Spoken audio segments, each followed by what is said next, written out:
Sobat Sapa Hukum, sahabat pelayanan hukum. Kembali lagi di podcast Sapa Hukum, sahabat masyarakat untuk memahami hukum dengan mudah, ringan, dan bermanfaat. Saya, Shirley, akan menemani Sobat Sapa semua. Dalam episode kali ini akan mengangkat tema yang sangat penting, yaitu perlindungan dan pemenuhan hak penyandang disabilitas. Karena kita tahu bahwa penyandang disabilitas memiliki hak yang sama sebagai warga negara dan wajib mendapatkan perlindungan serta akses yang setara dalam kehidupan bermasyarakat. Dan sudah bersama saya narasumber kita pada hari ini, yaitu Bapak Victor Sidabutar, perancang ahli media kantor wilayah Kementerian Hukum Jambi. Halo Pak Victor. Halo Mbak Shirley. Apa kabar Pak? Kabar baik Mbak Shirley. Izin saya menyapa terlebih dahulu Ibu Shirley. Selamat pagi untuk para sobat Sapa Hukum semuanya. Senang sekali saya Victor Noval Sidabutar bisa hadir dan berbagi informasi seputar terkait dengan perlindungan dan pemenuhan penyandang hak disabilitas pada podcast kita kali ini. Baik, Pak Victor, kalau kita bicara soal perlindungan hak penyandang disabilitas, sebenarnya dasar hukumnya apa sih di Indonesia?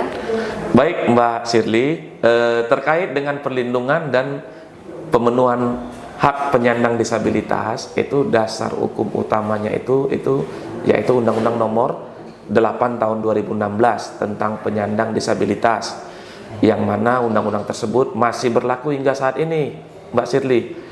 Jadi di dalam Undang-Undang Nomor 8 Tahun 2016 tersebut sangat jelas ditegaskan ya bahwasanya penyandang disabilitas itu memiliki kedudukan dan hak asasi yang sama sebagai warga negara Indonesia, Ibu Shirley.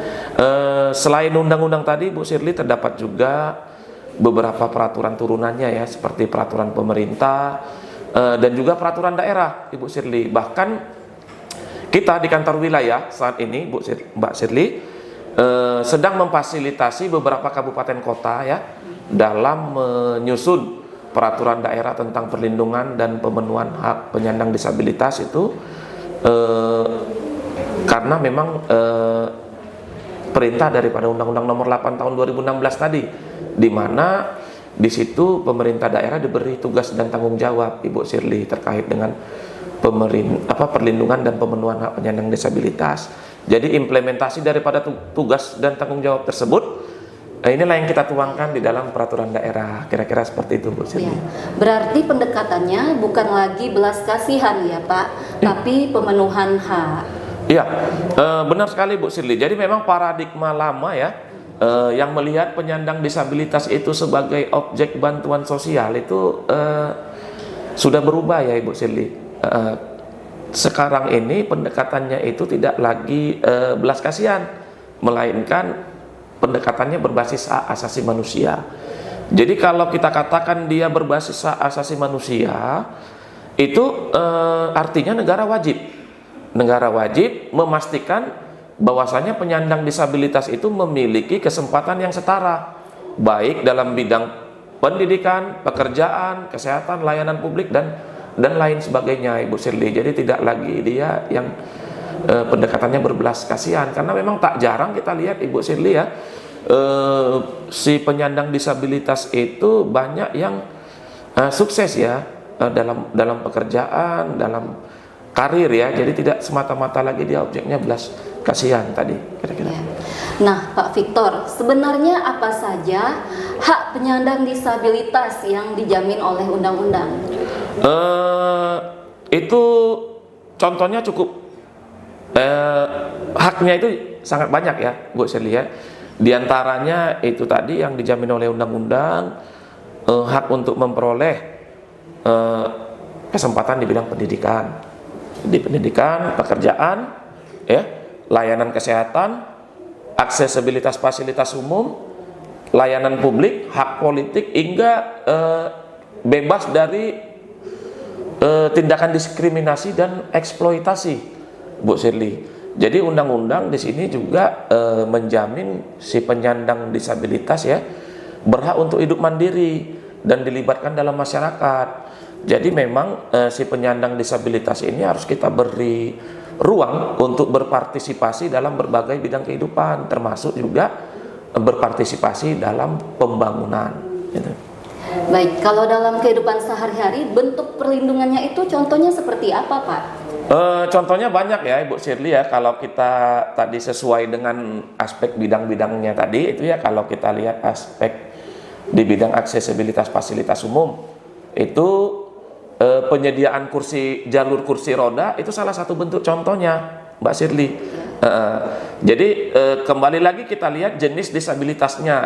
Kalau dia yang tuna netra, di fasilitas umum itu kita harus menyiapkan ini adanya huruf braille dan audio. Itu salah satu bentuk contoh pemenuhan penyandang disabilitas juga. Dan kalau dia disabilitasnya tuna rungu, adanya penerjemahan bahasa isyarat. Nah itu Ibu Shirley. Kalau dalam bidang pelayanan publik ya, itu adanya prioritas untuk si penyandang disabilitas. Sebagai contoh misalnya untuk si penyandang disabilitas itu kita tidak berlakukan lagi sistem antrian.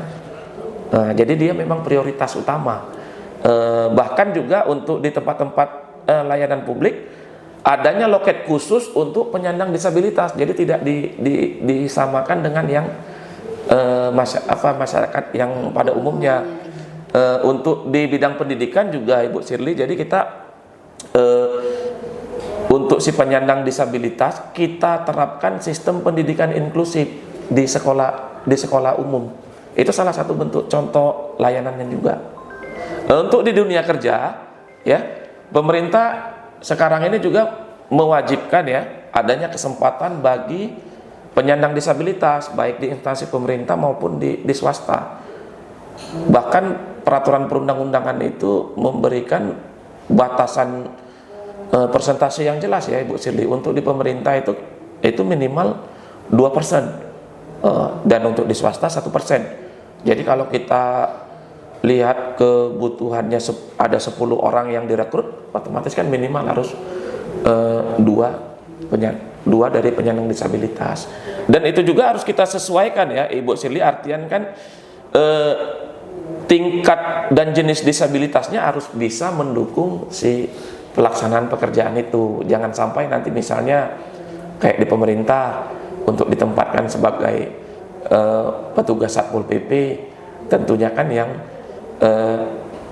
disabilitas yang artian tidak lumpuh, dan kalaupun dia lumpuh bisa kita berdayakan di tempat komputer. Jadi sekarang ini sangat jelas ya, salah satu contohnya itu banyak sekali Bu Shirley. Ya, namun kenyataannya kita sering mendengar adanya diskriminasi terhadap penyandang disabilitas ya Pak. Ya, jadi memang benar Ibu Shirley, itu realitanya masih sering kita jumpai ya. Dan itulah yang menjadi tantangan kita bersama. Kalau kita melihat masih banyak penyandang disabilitas itu yang sulit ya mendapatkan akses, baik itu akses terhadap transportasi, pekerjaan, bahkan pelayanan publik.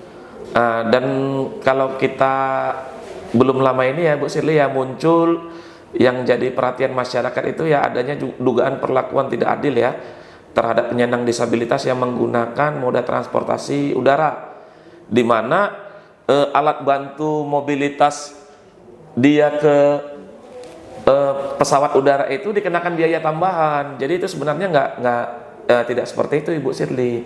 Jadi memang hal seperti ini menunjukkan bahwa implementasi daripada aksesibilitas itu masih perlu kita tingkatkan lagi ya Ibu Shirley. Karena itu penting bagi kita semua untuk meningkatkan kesadaran bahwa aksesibilitas itu bukan sekedar fasilitas tambahan, tetapi bagian daripada hak warga negara. Ya, betul sekali Pak. Jadi bukan hanya pemerintah ya, tapi masyarakat juga harus ikut berperan. Ya, benar Mbak Shirley. Jadi memang terkait dengan perlindungan dan pemenuhan hak penyandang disabilitas itu semata-mata tidak hanya menjadi tugas dan tanggung jawab daripada negara ataupun pemerintah. Ya, di sini masyarakat juga memiliki peran penting ya untuk menciptakan lingkungan yang inklusif dan ramah bagi kaum penyandang disabilitas. Konkretnya seperti apa? Tentu kan jadi pertanyaan ya kan. Jadi artian masyarakat itu dengan tidak melakukan diskriminasi saja, dia sudah ikut berpartisipasi dalam pemenuhan hak penyandang disabilitas. Ditambah lagi kalau masyarakat bisa memberikan kesempatan yang sama, menghormati hak si penyandang disabilitas, itu lebih baik lagi, Ibu Mbak Shirley. Dan sampai mendukung fasilitas yang aksesibel di lingkungan sekitar kita, itu sangat banyak contohnya ya, karena memang kembali lagi Bu Shirley, bahwasanya perlindungan hak penyandang disabilitas itu adalah tanggung jawab kita bersama. Bahkan ini di dalam peraturan daerah yang akan kita susun Bu Shirley, kita juga mendorong partisipasi daripada dunia usaha untuk menyiapkan aksesibilitas bagi si penyandang disabilitas. Karena kalau kita lihat penyediaan aksesibilitas ini kan tidak memerlukan anggaran yang tidak sedikit ya, Bu Shirley. Tentu dibutuhkan ya partisipasi daripada dunia usaha untuk pemenuhan tersebut, baik skemanya melalui CSR atau skema lain, nanti kita atur di dalam peraturan daerahnya. Baik Pak Victor, sebelum kita tutup mungkin ada pesan singkat yang ingin disampaikan untuk Sobat Sapa Hukum.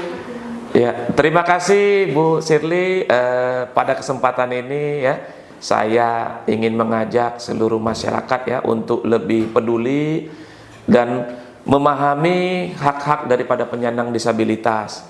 Jadi dengan kita memahami apa yang menjadi hak penyandang disabilitas, yang kita harapkan terbangun lingkungan yang inklusif ya di tengah-tengah kita bisa menghormati perbedaan dan memastikan tidak ada lagi diskriminasi dalam pelayanan publik maupun kehidupan sosial. Karena yang menjadi poin penting bagi kita adalah setiap warga negara berhak hidup setara, bermartabat dan memperoleh kesempatan yang sama, termasuk penyandang disabilitas. Mungkin sementara itu dari saya, Bu. Ya, terima kasih Pak Victor atas penjelasan yang sangat bermanfaat.